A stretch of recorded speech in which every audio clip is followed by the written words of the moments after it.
Filho do homem, para mim a casa de Israel se transformou em escória. O livro de Ezequiel descreve os crimes dos governantes de Jerusalém que provocam injustiça, violência, morte e até a guerra com a Babilônia e a destruição. Como entender, Maria Antônia, a crítica de Ezequiel contra os governantes da nação? Mais uma vez, lembramos que Ezequiel foi formado na escola de Jerusalém. Para ele, a cidade de Jerusalém, cidade santa, juntamente com o templo, era o símbolo da aliança com Javé. Por isso, Jerusalém deveria promover a vida, a justiça e a fraternidade.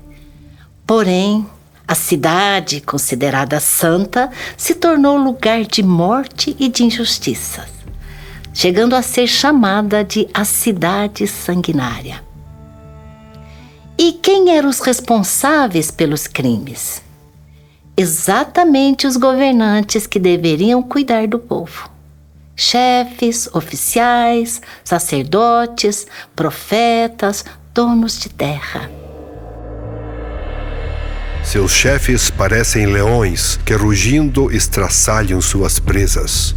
Devoram as pessoas, pegam toda a riqueza, tudo o que tem valor, e multiplicam o número de viúvas dentro da cidade. Seus sacerdotes violam minha lei e profanam meus santuários. Seus oficiais parecem lobos que estraçalham a presa, fazendo correr sangue e destruindo vidas para se enriquecerem.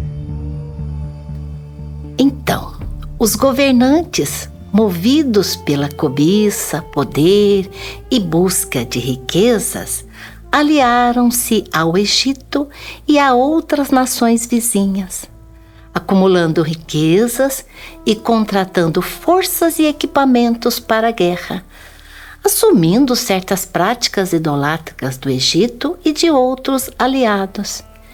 Práticas que promoviam e justificavam a injustiça, a opressão e a violência contra os pobres e sofredores. Esse é o grande mal, chamado de escória ou lixo, que leva a nação à autodestruição. Por isso, Ezequiel critica os governantes e anuncia o dia de Javé, o julgamento, que se manifestará na invasão devastadora do exército babilônico. Um dos grupos criticados por Ezequiel são os profetas. Seus profetas mascaram tudo isso com visões falsas e adivinhações, dizendo: assim diz o Senhor Javé, quando Javé não falou nada. Shig, como entender melhor os conflitos entre os profetas? Na história da monarquia, aparecem vários profetas oficiais que usam sua função para lançar mensagens inventadas a serviço do interesse dos governantes injustos e não do bem-estar do seu povo. No reinado de Sedecias, com seus antecessores, exerce uma política militarista e expansionista para aumentar o domínio dos governantes. Neste contexto, os profetas da corte, como Hananias, em Jeremias 28, pregaram a aliança com o Egito e a guerra contra o Império Babilônico, provocando nova invasão da Babilônia, a destruição de Jerusalém, aumentando ainda mais o sofrimento do povo. O profeta Ezequiel criticou e chamou a esses profetas de estúpidos que inventaram profecias. Filho do homem, profetize contra os profetas de Israel. Profetize e diga aos que profetizem conforme seus próprios interesses. Diga-lhes: escutem a palavra de Javé. Assim diz o Senhor Javé: ai destes profetas estúpidos, que inventam profecias, coisas que nunca viram, seguindo seu próprio espírito. Em nome de Javé, os profetas da corte encobriam os problemas de Jerusalém, a cidade cheia de crimes e violência. Sabemos que a atuação dos falsos profetas continua muito séria até hoje. Luiz, comente um pouco sobre os falsos profetas e a nossa profecia hoje. Pois é, Gisele. Em tempos de crise e insegurança, como pandemias, guerras, conflitos entre gerações, desastres naturais, da mudança climática, surgem vozes que desviam o olhar das verdadeiras causas e raízes dos sofrimentos. Esses são os falsos profetas.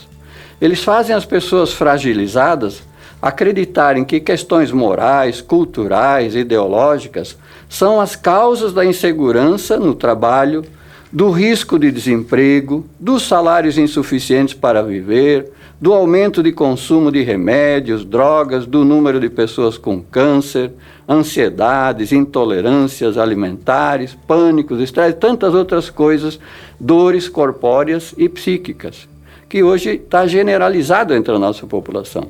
Mas esses falsos profetas não falam do corte de direitos trabalhistas, não falam que o Brasil é o campeão mundial de uso de agrotóxicos que contaminam alimentos e água da exploração, e também da exploração que avança sobre reservas ambientais, terras indígenas, quilombolas, e que somos levados a um estilo de vida cada vez mais egoísta, preconceituoso, intolerante, que destrói as culturas e modos de vida tradicionais.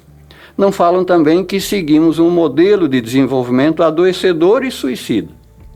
O pior é que muitos desses falsos profetas falam em nome de Deus, usam a Bíblia, pregam nas igrejas.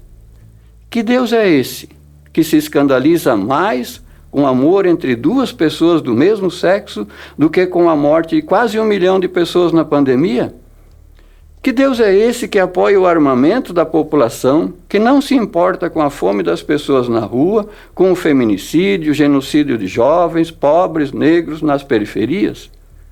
Precisamos perceber que quando nos afastamos da luta pela promoção da solidariedade, da justiça, das lutas para diminuir as pecaminosas desigualdades sociais que existem em nossa sociedade, na verdade estamos nos afastando de Jesus de Nazaré.